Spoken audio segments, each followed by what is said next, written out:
Good morning everyone. I hope आप सब बढ़िया होंगे। स्वागत है आपका हमारे अपने चैनल में और आपके अपने चैनल में। तो आज हम जो पोल्ट्री का टॉपिक करेंगे वो करेंगे रेट। ठीक है, तो सबसे पहले बात करते हैं रेट की। Rates clear. तो रेट्स होती क्या हैं? रेट्स होती हैं कार्यकारिक और न्यायिक निकाय द्वारा जारी औपचारिक लिखित आदेश के रूप में परिभाषित किया जाता है। ठीक है, नहीं आया समझ, ये इसकी डेफिनेशन हो गई। तो इसको सिंपल लैंग्वेज में समझते हैं कि रिट्स होती क्या है।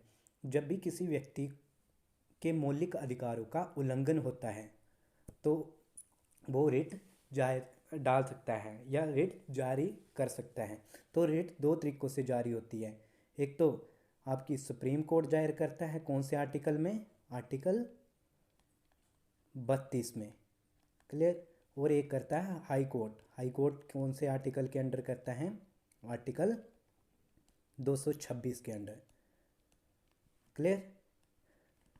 तो इन दोनों में डिफरेंस क्या है? तो आर्टिकल जो 32 में रिट जारी होती है वो केवल मौलिक अधिकारों के लिए, केवल किसके? मौलिक अधिकारों के लिए।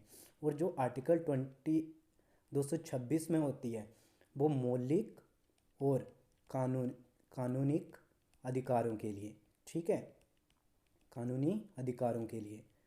ये आ गई हमारी रिट्स की। तो रिट्स होती कितने प्रकार की हैं? तो टाइप्स होते हैं रिट्स के, मेनली 5 टाइप्स। कौन कौन से? तो सबसे पहले जो आती है रिट्स ऑफ हैबियस कॉर्पस, जो इसको हिंदी में हम क्या बोलते हैं? बंदी प्रकटीकरण। ठीक है, जो इसका habeas corpus is Latin for to have the body. इसका हिंदी में क्या मतलब हुआ? शरीर होना। क्या होना? शरीर होना। क्लियर। ये रेट कब इशू की जाती है? ये रेट्स इशू की जाती है is issue to square a person who has detain unlawfully और इलीगली। ठीक है, किसी व्यक्ति को उसकी मीन्स उसको सेव करना। ठीक है, जब उसको गलत तरीके से पकड़ रखा हो तब ये रेट जारी की जाती है। ठीक है, तो ये देखो इस पिक्चर से समझो कि ये क्या बोल रहा है, लॉयर क्या बोल रहा है जज से। Your honour my client has been detain illegally, I am here to ask for his body back. कि जो जो मेरा क्लाइंट है वो इलीगल तरीके से पकड़ रखा है पुलिस ने, तो आप जो उसकी बॉडी है, ठीक है, वो अदालत में पेश करवाओ। ठीक है, तो ये रेट की जाती है हैबियस कॉर्पस, किसी को बचाने के लिए या किसी को शरीर को मांगने के लिए या अदालत में पेश करने के लिए। क्लियर। ये जो रेट होती है हैबियस कॉर्पस, ये एंगेज की जाती है किसके? पब्लिक अथॉरिटी के भी और प्राइवेट इंडिविजुअल के भी। क्लियर। ये आ गई हैबियस कॉर्पस की बात। अब दूसरी रेट की बात करते हैं जिसका नाम है रेट ऑफ मैंडेमस। क्या नाम है? Rate of mandamus. ठीक है, मैंडेमस मीन्स क्या होता है? B command.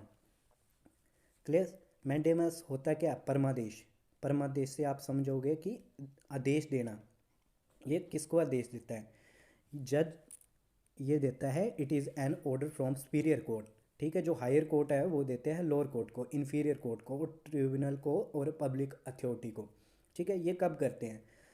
जब भी यहाँ से समझो इस पिक्चर से ये बंदा क्या बोल रहा है? Your honour police is not taking my complaint. कि जो पुलिस है वो मेरी कंप्लेंट को दायर नहीं कर रही है। ठीक है, एफआईआर नहीं लिख रही है।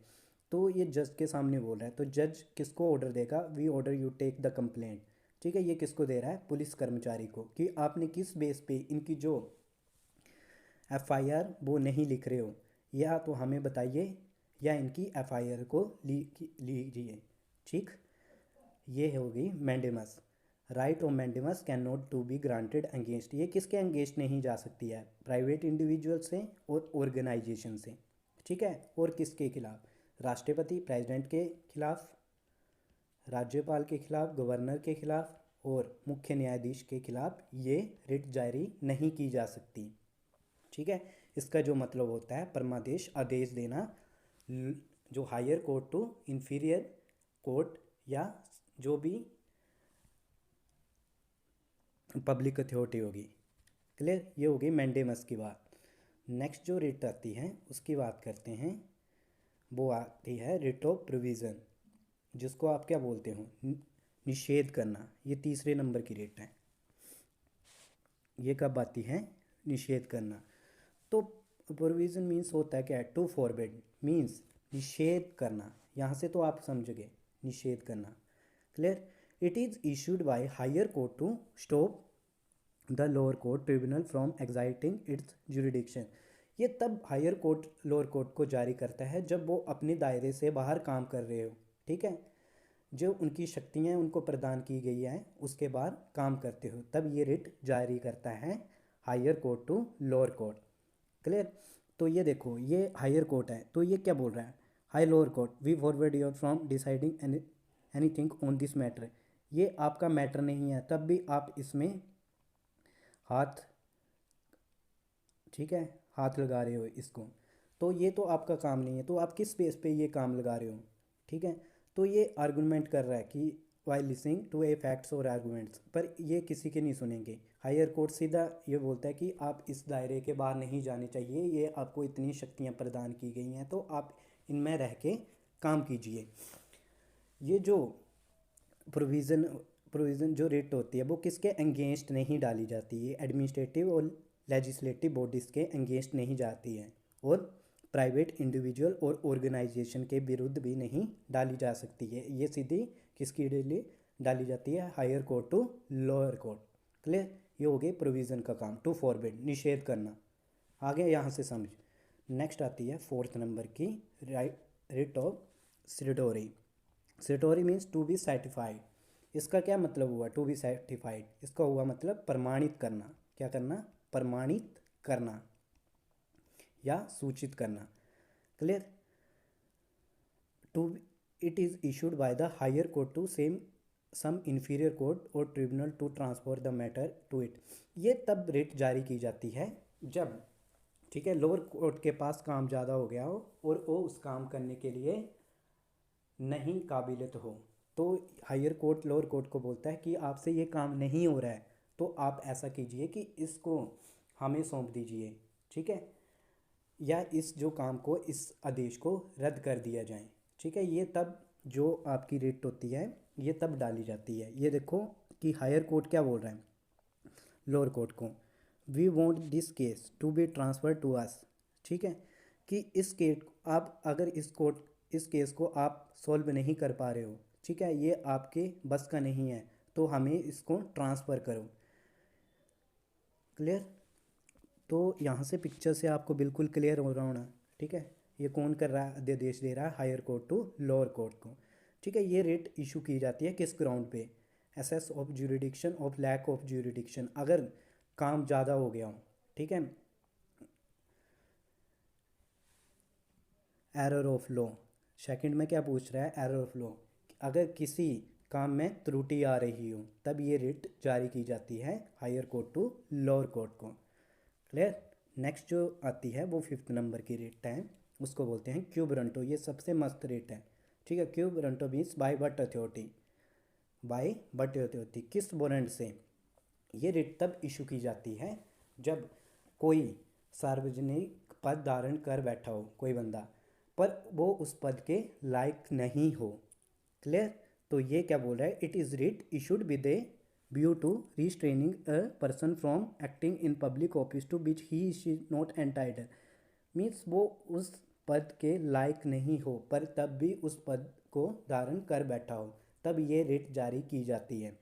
अगर मैं आपको एक एग्जांपल के थ्रू बताता हूँ कि आपका कोई फ्रेंड, ठीक है, आपका कोई फ्रेंड या पैसे दे के या किसी गलत तरीके से लेके किसी गवर्नमेंट जॉब को या किसी सीट को लेके बैठा है, तो आप उसके खिलाफ एक रिट जारी कर सकते हो जिसका नाम है क्यों ब्रेंटो। क्यों, आप किस बेस पे इस पद को धारण करके बैठे हो, आप अदालत को शो करवाइए कि आपने किस काबिलियत पे इस पद को धारण किया है। तो ये देखो कि ये क्या बोल रहे हैं, जज क्या बोल रहे हैं, by what authority are you holding this office, कि मीन्स किसके कैसे इस पद को आप धारण कर बैठे हो, तो इसको जस्टिफाई करना पड़ेगा कि मैं इस बेस पे इस पद को धारण कर बैठा हूँ, तो ये होती है क्यू ब्रंटो। आई होप आपको समझाया होगा। तो इसमें क्या होता है, the writ requires the concern person to explain, ठीक है, एक्सप्लेन करना पड़ता है इसको कि आप इस पद को कैसे धारण कर बैठे हो, by what authority he she hold the office, जो आपने पद धारण किया है वो किस बेस पे किया है, इसको बोलते हैं क्यूबरंटो। ठीक है, आई होप पांचों की पांचों रेट आपको समझ आ गई होगी। Thank you so much, keep watching. I hope आपको अच्छा लगा हो। अगर आपको अच्छा लगा हो तो लाइक करें, सब्सक्राइब करें, शेयर करें और कमेंट ड्रॉप कर दें कि हमें नेक्स्ट क्लास चाहिए और हमें ये चीज़ अच्छी लग रही है। Thank you so much, have a nice day.